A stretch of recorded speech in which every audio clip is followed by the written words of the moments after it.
Good morning to all.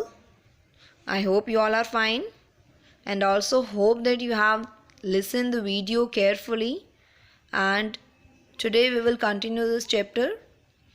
Okay, open your page number 95.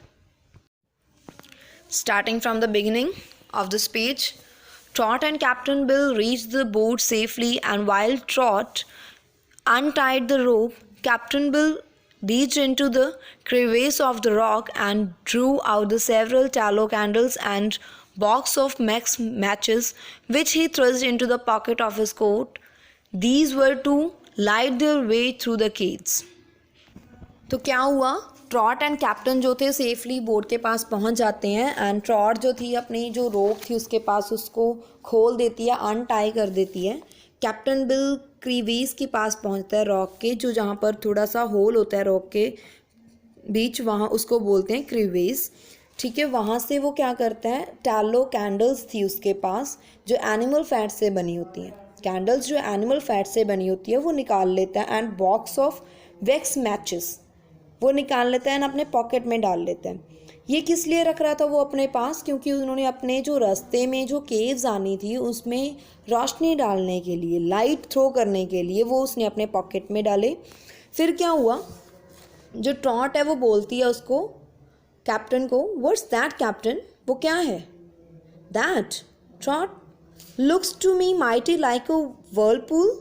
वो कहता कि हाँ, वो मुझे लगता है कि वो एक व्हर्लपूल की तरह है। व्हर्लपूल क्या है, क्या बताया था मैंने, जो पानी में ऐसे छोटी छोटी वेव्स बनती हैं और वेव्स बनते बनते एक होल सा बन जाता है नीचे पानी में, और वॉल्स किसकी होती हैं, पानी की ही वॉल्स हैं वहाँ पर। ठीक है, captain bill always road the boat, for he handled the oar with the strength and skills. Trot sat in the stern and steered. They were nearly a mile from the shore and about halfway across the bay when Trot suddenly sat up straight. तो क्या हुआ, जो captain है उसको काफ़ी ज़्यादा knowledge थी, skill थी, स्ट्रेंथ थी उसके पास, तो वो हमेशा मतलब बोर्ड को चलाने में वही काम करता था, बोर्ड को वही चलाता था। और जो होता है चप्पा जिसको बोलते हैं ना, जो हाथ में इसके पकड़ा हुआ है देखो, स्टिक सी जिसके साथ पानी को पीछे की ओर धकेलते हैं, वो होती है और। तो उसको स्ट्रेंथ के साथ, मजबूती के साथ एंड स्किल के साथ पकड़ता था। Trout sat in the stern and steered, पीछे की ओर वहाँ पे जो वुड की वो बनी हुई है ना उसके ऊपर वो बैठ जाती है पीछे की ओर। वो शोर से थोड़ी दूरी पे थे, and half way cross the bay when जो ट्रॉट थी एकदम से खड़ी हो गई, सैट अप स्ट्रेट, ऐसे एकदम से स्ट्रेट बैठ गई। तो क्या हुआ, अ whirl in the air makes a whirl in water. I was afraid as we had met with trouble, Trot, things did not look right. The air was too still. तो क्या हुआ, जो हवा में वर्ल्स थी, हवा में गोल गोल घूम रही है हवा जो थी, वो धीरे धीरे वाटर की ओर आ गई थी, एंड वाटर में भी वर्ल्ड बना दिया था उसने। व्हर्लपूल जो था धीरे धीरे वो बढ़ना स्टार्ट हो गया था, एंड वो बहुत ज़्यादा डर चुके थे कि प्रॉब्लम में वो फंस गए हैं, कुछ भी ठीक नहीं जा रहा। जो हवा थी वो अभी भी स्टिल थी, रुकी हुई थी। ये students, take out your next page 96 page number. The old man grabbed the oars and begin rowing with all his strength. तो उसने क्या किया, और जो चप्पा था उसके हाथ में वो लकड़ी का, उसको ज़ोर से पकड़ लेता है विद पूरी स्ट्रेंथ के साथ, फोर्स के साथ, एंड अपना वो चलाता रहता है उसको। The Trot's face was pale and as she grasped the tiller firmly and try to steer the boat away. Steer का मतलब क्या होता है कि इधर घुमा कर लेकर जाना। तो वो उसका फेस जो था वो पेल येलो हो चुका था, मतलब डर के साथ वो डर गई, मतलब पूरा ज़्यादा मतलब डर गई थी वो। तो क्या हुआ, वो उस लकड़ी को ज़ोर से पकड़ लेती है, उसको घुमाना चाह रही थी कि, तो उसको, बट वो कुछ बोल नहीं रही थी। But she said not a word to indicate fear. Fear को बताने के लिए, दर्शाने के लिए, दिखा नहीं रही थी अपने फियर को, कोई भी उसने सिंगल वर्ड नहीं बोला। The swell of the water as they came nearer made the fearful roaring sound.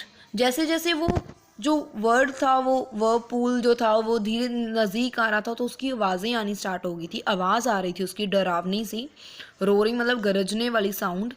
The fierce whirlpool drew the surface of the sea into the form of great basin, slanting and downward toward the center, where the big hole had been made into the ocean, a hole with the walls of water that were kept in the place by the rapid whirling of the air. Fierce whirlpool का मतलब क्या होता है? भयंकर Whirlpool. ये जो गोल गोल आप देख रहे हो ना, ठीक है, तो वो सी के सरफेस के ऊपर आ गया था। एंड ग्रेट बेसिन मतलब बीच में उसके डिप बन गई थी, थोड़ी टेढ़ी, स्लांटिंग मतलब थोड़ी सी टेढ़ी डाउनवर्ड, नीचे की ओर, सेंटर की ओर। तो वहाँ पे एक खड्डा सा बन गया था ओशन में। जो वो खड्डा था वो उसकी वॉल्स जी तो सी पानी के साथ बनी हुई थी। एंड वो धीरे धीरे नज़दीक आ रहा था, रैपिड मतलब ज़ोर से, मतलब पूरी तेज़ी से वो वर्लिंग हवा की भी साथ साथ में हो रही थी। तो उसके बाद क्या हुआ? It's coming closer to us. Trot बोलती है कि ये हमारे नज़दीक आ रहा है। इट aren't coming closer to us, Trot, it's we that are coming closer to the whirlpool. The thing is drawing us to it like a magnet. तो क्या कह रहा है कि ये हमारे पास नहीं आ रहा, हम इसके पास जा रहे हैं। ऐसा लग रहा है कि जैसे मैग्नेट किसी चीज़ को खींचता है ना अपनी तरफ, उस तरीके से ये जो whirlpool है हमें भी अपनी तरफ खींच रहा है। Next, the boat in which the Trot and Captain Bill was riding was just on the outer edge of the saucer-like slant. The old sailor knew very well that unless he could quickly force the little craft away from the rushing torrent, they would soon be drawn into the great black hole that yawned in the middle. तो क्या होता है कि जैसे ही वो अपनी boat के ऊपर थे, वो ज़ोर से उसके एज जो किनारे थे उससे दूर लेकर जाने की कोशिश कर रहा था, जो whirlpool था उससे दूर लेकर जाने की कोशिश कर रहा था, क्योंकि उसे पता था कि अगर वो उससे दूर नहीं गया तो वो जो ग्रेट ब्लैक होल है उसमें डूब जाएंगे, उसमें अंदर चले जाएंगे। So he pulled as he had never pulled before. तो उसने इस तरीके से उसको घुमाया कि जैसा उसने पहले कभी नहीं किया था।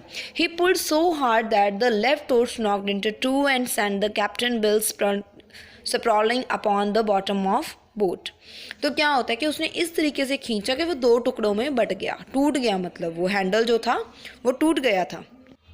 Next page number 97. Captain Bill realized that any other further effort to escape the whirlpool was useless. He turned toward the Trot and pulled an arm around her, as if to shield her from the awful fate before them.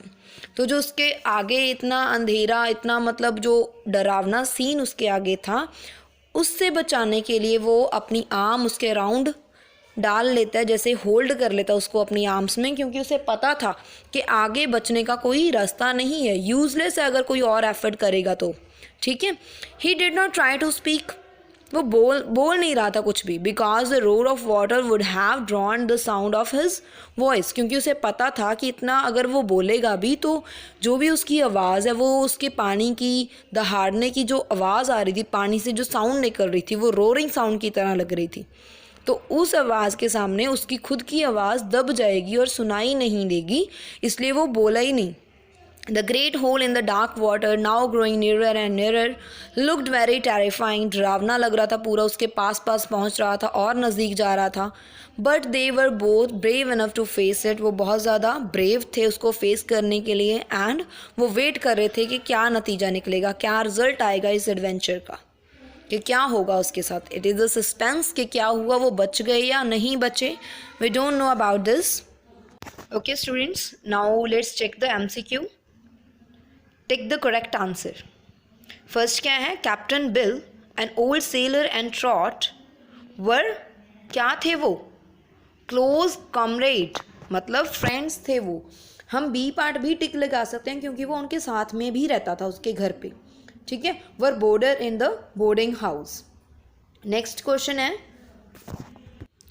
Captain Bill and Trot love to explore, क्या explore करना चाहते थे वो? बड़ी बड़ी जो caves थी Rocky coast के ऊपर, उनको डिस्कवर करना चाहते थे ना, उनको एक्सप्लोर करना चाहते थे, मतलब उन वहाँ पर जाना चाहते थे। ठीक है, वो देखना चाहते थे उस चीज़ों को। थर्ड है, captain Bill's pulled so hard that his oar snapped into two, इतनी ज़ोर से उसने पकड़ा था कि वो दो पीसेस में टूट गई थी। क्लियर है ये सबको? Now you have to find out the question answers and complete on your notebook. Thank you so much for watching this video.